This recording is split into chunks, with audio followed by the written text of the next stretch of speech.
ഓണത്തോടനുബന്ധിച്ച് മഞ്ഞക്കാട് വിഭാഗം ration card ഉടമകൾക്കും ക്ഷേമ സ്ഥാപനങ്ങളിലെ അന്തേവാസികൾക്കുമുള്ള സൗജന്യ ഓണക്കിറ്റ് വിതരണം തകൃതി. ഓഗസ്റ്റ് 25-നകം വിതരണം പൂർത്തിയാക്കും. അത്തം തുടങ്ങിയതോടെ റേഷൻ കടകളിൽ കിറ്റ് വാങ്ങാൻ തിരക്കാണ്. ഓണത്തോടനുബന്ധിച്ച് AAY വിഭാഗം റേഷൻ കാർഡ് ഉടമകൾക്കും ക്ഷേമ സ്ഥാപനങ്ങളിലെ അന്തേവാസികൾക്കുമുള്ള സൗജന്യ ഓണക്കിറ്റ് വിതരണം തകൃതിയായി തന്നെ നടക്കുകയാണ്. ഉത്രാട ദിനമായ ഓഗസ്റ്റ് 25-നകം വിതരണം പൂർത്തിയാക്കാനാണ് തീരുമാനം.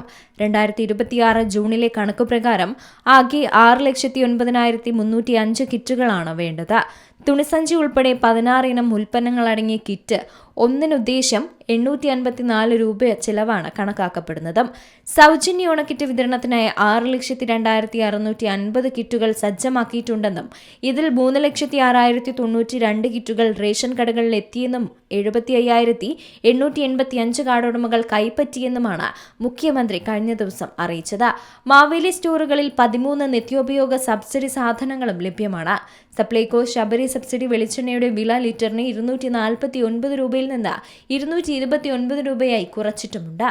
ഓഗസ്റ്റ് സെപ്റ്റംബർ മാസങ്ങളിലെ സബ്സിഡി സാധനങ്ങൾ റേഷൻ കാർഡ് ഉപയോഗിച്ച് ഇപ്പോൾ ഒരുമിച്ച് വാങ്ങാമെന്ന് മുഖ്യമന്ത്രി അറിയിച്ചിട്ടുണ്ട്. ഇതാണ് ഏറ്റവും കൊടുക്കേണ്ട സമയം. അത്തം തുടങ്ങിയതേയുള്ളൂ. മാവേലി സ്റ്റോറുകളിൽ 13 നിത്യോപയോഗ സാധനങ്ങൾ കൃത്യമായിട്ടുണ്ട്. കൃത്യമായ ഇടപെടൽ അവിടെ നടക്കുന്നുണ്ട്. ഒരു വിലക്കയറ്റവുമില്ലാതെ എല്ലാ ഔട്ട്ലെറ്റുകളും ഈ സാധനങ്ങളുണ്ട്. 10 ഇനങ്ങൾക്ക് കഴിഞ്ഞ ഓണത്തേക്കാൾ വില കുറച്ചുവെന്നും മന്ത്രി പറഞ്ഞു. ഓണക്കാലത്ത് റേഷൻ കടകളിലൂടെ ലഭിച്ചുകൊണ്ടിരുന്ന കിറ്റ് ലഭിക്കാത്തതിൽ വലിയ പ്രതിഷേധങ്ങൾ ഉയർന്നിരുന്നു. 68 ലക്ഷം കുടുംബങ്ങൾക്കാണ് മുമ്പ് റേഷൻ കടകളിലൂടെ ഓണക്കിറ്റായി അവശ്യ സാധനങ്ങൾ വിതരണം ചെയ്തത്. ഓണക്കിറ്റ് ഇന്നു മുതൽ റേഷൻ കടകളിൽ ലഭ്യമാകുമെന്ന് സംബന്ധിച്ച് വലിയ ആശങ്കയായിരുന്നു നിലനിന്നിരുന്നത്. മുഖ്യമന്ത്രിയുടെ മറുപടിയോടുകൂടി അതിന് ഒരു അയവ് വന്നിട്ടുണ്ട്. 6 ഇനം സാധനങ്ങളാണ് ഓണക്കിറ്റിൽ ഉണ്ടാവുക. സ്പെഷ്യൽ അരി വിതരണം കോഴിക്കോടും മലപ്പുറത്തും മാത്രമായിരുന്നു വിതരണം ചെയ്യാനുള്ളത്. 2 ജില്ലകളിലും ഉടൻ വിതരണം ആരംഭിക്കുമെന്നും മന്ത്രി അറിയിച്ചിരുന്നു. സംസ്ഥാനത്തെ മുഴുവൻ റേഷൻ കാർഡ് ഉടമകൾക്കും ഈ ഓണത്തിന് സപ്ലൈകോ സൗജന്യ റേഷൻ കിറ്റ് നൽകിയേക്കുമെന്ന റിപ്പോർട്ടുകളുമുണ്ട്. മുൻ വർഷങ്ങളേക്കാൾ മികച്ച രീതിയിൽ ഓണക്കിറ്റ് നൽകാനാണ് സർക്കാരിന്റെ തയ്യാറെടുപ്പ്. സംസ്ഥാനത്ത് സാമ്പത്തിക പ്രതിസന്ധി ഉണ്ടെന്നും അതുകൊണ്ട് ഇത്തവണ ഓണക്കിറ്റ് ഉണ്ടാകില്ലെന്നുമുള്ള റിപ്പോർട്ടുകൾ നേരത്തെ ഉയർന്നു വന്നിരുന്നു. എന്നാൽ ഈ റിപ്പോർട്ടുകളെയൊക്കെ തള്ളിക്കൊണ്ടാണ് സംസ്ഥാന സർക്കാർ ഓണക്കിറ്റ് നൽകുവാനുള്ള തയ്യാറെടുപ്പ് നടത്തിയത്. കേരളീയർക്ക് ഓണക്കിറ്റ് നൽകുന്നതിന്റെ ഭാഗമായുള്ള നടപടികൾ സപ്ലൈകോ ആരംഭിച്ചു കഴിഞ്ഞെന്നുള്ള വിവരങ്ങളൊക്കെ തന്നെ പുറത്തു വന്നിരുന്നു.